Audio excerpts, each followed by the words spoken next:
বিশ্বনবী পাগলের মতো একবার হাউজে কাউসারে যাবেন, একবার সিরাতে যাবেন, একবার পুলসিরাতের দিকে, একবার হাউজে কাউসারের দিকে পাগলের মতো দৌড়াতে থাকবেন। তার কোন গুনাহগার উম্মত যাতে জাহান্নামে ঢুকে না যায়। কিয়ামতের ময়দানে ওই বিভীষিকাময় সময়ে মুসিবতের কালে মানুষগুলো পাগল হয়ে বিশ্বনবীকে খুঁজতে আরম্ভ করবে। সবাই মিলে বিশ্বনবীর কাছে যেয়ে বলবে, ইয়া রাহমাতাল লিল আলামিন, দেখেন আমাদের কি অবস্থা, সূর্যের আলোতে ঘেমে হয়রান, আজকে কেউ সুপারিশ করতে পারবে না। সব নবীরা অপারগতা স্বীকার করেছে, তারা বলেছে আপনি ছাড়া কেউ নাকি আল্লাহর সামনে দাঁড়াতে পারবেন না, আপনি একটু সুপারিশ করেন। বিশ্বনবী বলবেন, আসো আসো, আজকের দিনে আমি ছাড়া আল্লাহর সামনে কেউ দাঁড়াতে পারবে না।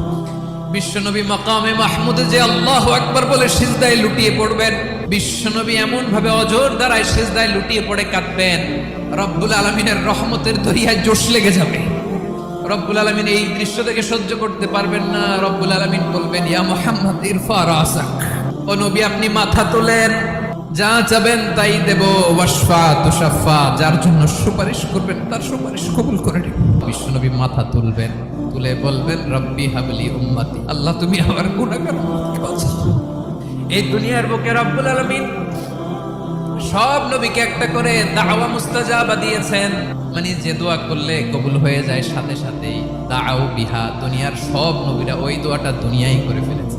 বিশ্বনবী বলেন, আমি করি নাই, আমি আমার স্পেশাল দোয়াটা কিয়ামতের দিন আমার গুনাহগার উম্মতকে সুপারিশের জন্য রেখে দিয়েছি।